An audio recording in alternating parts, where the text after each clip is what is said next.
Okay students, next हम start करते हैं germination of seed. Germination mean उगना, बीज का उगना। अब हम देखते हैं जब हम बीज को उगाते हैं मिट्टी में तो वो किस तरह से ग्रो करना स्टार्ट होता है, उसके कौन से पार्ट्स किस तरह से ग्रो करते हैं। The germination of seed is a process in which a seedling comes out of embryo of seed. Germination basically एक ऐसा प्रोसेस है जिसमें सीडलिंग जो है वो एम्ब्रियो के सीड से बाहर आ जाता है। अब यहाँ से आगे नेक्स्ट प्रोसेस स्टार्ट हो रहा है। अभी हमने ऊपर पढ़ के आए हैं रेडिकल के बारे में, प्लम्यूल के बारे में, कोटिलीडन्स के बारे में। कोटिलीडन्स जो हैं ये दो पार्ट्स होते हैं, जैसे ग्राम सीड है, अगर हम उसका सीड कोट ऊपर से छिलका उतारेंगे तो वो उसके दो पार्ट्स निकलेंगे, डैट इज़ कोटिलीडन्स, जिसमें इनके अंदर फूड स्टोर किया जाता है एम्ब्रियो के लिए। ये अब हम प्रोसेस पढ़ते हैं और देखते हैं इसमें इनके क्या रोल्स हैं। ड्यूरिंग जर्मिनेशन सीड एब्जॉर्ब्स कहते हैं जज्ब करना, वाटर थ्रू इट्स माइक्रोपाइल। जब जर्मिनेशन स्टार्ट होता है प्रोसेस तो सीड सबसे पहले अपने अंदर वाटर एब्जॉर्ब करता है। वाटर एब्जॉर्ब कैसे करते हैं, इसके अंदर एक छोटा सा हमने पढ़ा पोर होता है जिसे हम कहते हैं माइक्रोपाइल। माइक्रो मीन स्मॉल, छोटा सा एक पोर होता है, ये सेंटर में मैंने आपको बताया था, यहाँ पे होता है ये, यहाँ से अपने अंदर वाटर एब्जॉर्ब कर लेता है, बहुत ज़्यादा वाटर एब्जॉर्ब कर लेता है, जिसकी वजह से इसके ऊपर जो सीड कोट होता है, एक छिलका होता है, वो बर्स्ट हो जाता है, फट जाता है। ये देखें, as a result seed swells and seed coat burst. The cotyledons of seed provide food to radicle and plumule. फिर जो कोटिलीडन है इसके अंदर फूड स्टोर किया जाता है, ये फूड जो अपना रेडिकल और प्लम्यूल को फूड प्रोवाइड करता है। Radicle grow towards the ground and give rise to shoot. मैंने आपको बताया था सबसे पहले जब सीड ग्रो करना स्टार्ट होता है सबसे पहले इसका रेडिकल वाला पार्ट ग्रो करता है। रेडिकल वाला पार्ट, रेडिकल यहाँ से यूँ ऐसे निकलती हैं और ग्राउंड की तरफ चली जाती हैं बॉटम में, और क्या बना देती हैं, जड़ें, रूट्स बना देती हैं। Then the plumule grows upwards, फिर प्लम्यूल जो है ये ऊपर की जानिब बढ़ता है and gives rise to a tiny shoot, और छोटी छोटी सी शूट्स निकलना स्टार्ट हो जाती है। The cotyledons form the first leaflets of seeds. फिर ये जो कोटिलीडन है ये पहला लीफलेट बना देता है, छोटी सी पत्ता बना देता है, छोटा सा, जो पहला ज़मीन से हम देखते हैं, सम टाइम देखते हैं प्लांट्स पौधा उगा रहे हो तो एक छोटा सा सीडलिंग बाहर आता है, वो कोटिलीडन फॉर्म कर रहा होता है।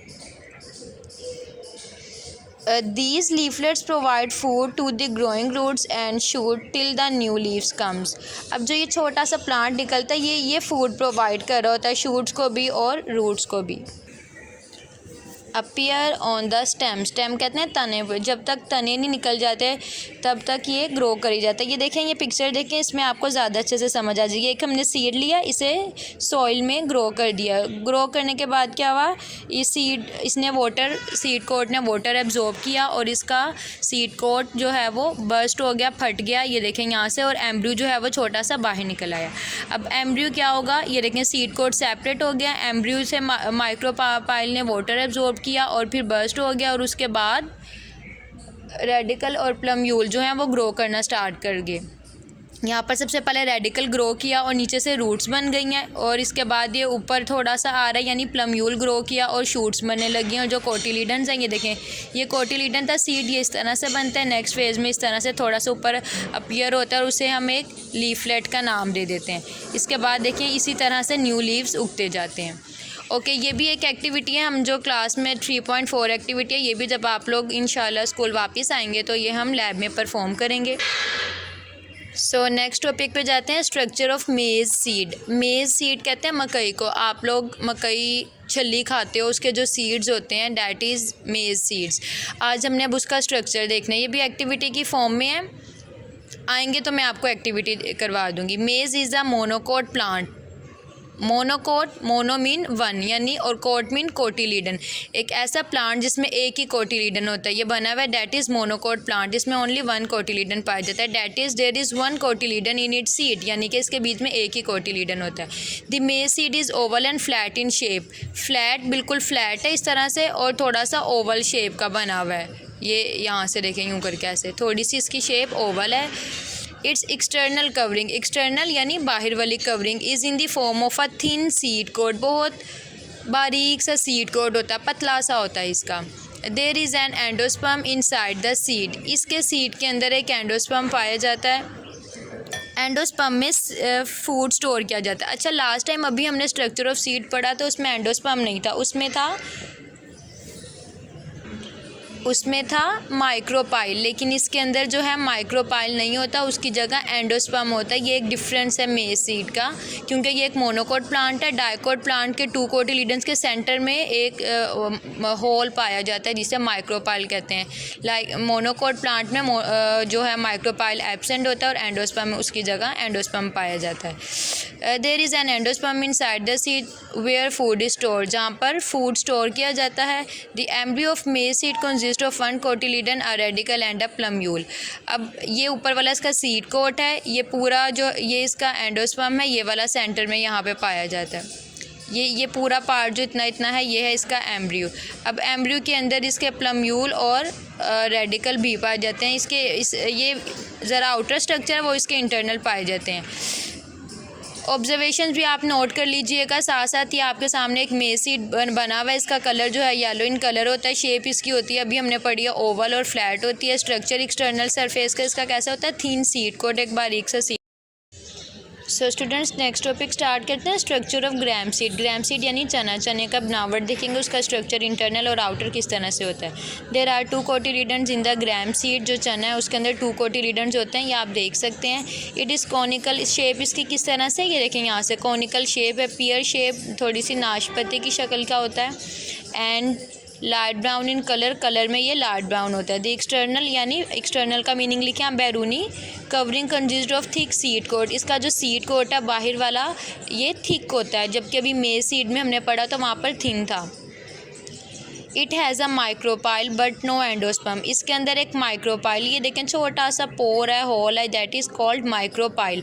ये डाइकोट प्लांट है तो इसमें माइक्रोपाइल पाया जाता है। अभी हमने मेज सीड पढ़ा था, वो मोनोकोट प्लांट था और वहाँ पर माइक्रोपाइल की जगह एंडोस्पर्म पाया जाता है, इसमें एंडोस्पर्म एब्सेंट होता है। There are 2 cotyledons beneath the seed coat, seed coat के नीचे 2 कोटिलीडन्स होते हैं। जब आप देखेंगे, आप सीड कोट को रिमूव करेंगे, इससे ग्राम सीड है तो उसके अंदर से 2 कोटिलीडन्स आएंगे, देखेंगे आप। There are 2 cotyledons beneath the seed coat. There is an axis between the 2 cotyledons. 2 cotyledons के सेंटर में एक एक्सिस होता है।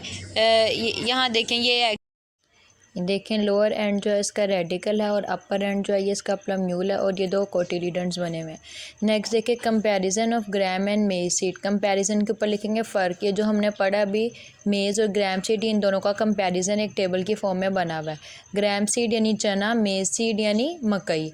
ग्राम सीड इट हैज़ 2 कोटिलीडन्स, 2 कोटिलीडन्स पाए जाते हैं। इट हैज़ 1 कोटिलीडन, और मेज़ में एक ही कोटिलीडन पाया जाता है। Endosperm is absent, gram seed में एंडोस्पर्म जो है वो एब्सेंट होता है, लेकिन इसकी जगह माइक्रोपाइल पाया जाता है। और मेज सीड में एंडोस्पर्म इज़ प्रेजेंट होता है और स्पर्म में फूड स्टोर किया जाता है। Embryo is present at the centre of the seed, इसकी एम्ब्रियो जो है वो सीड के सेंटर में प्रेजेंट होता है। और मेज सीड में present at the one side of the seed, seed के एक साइड पर।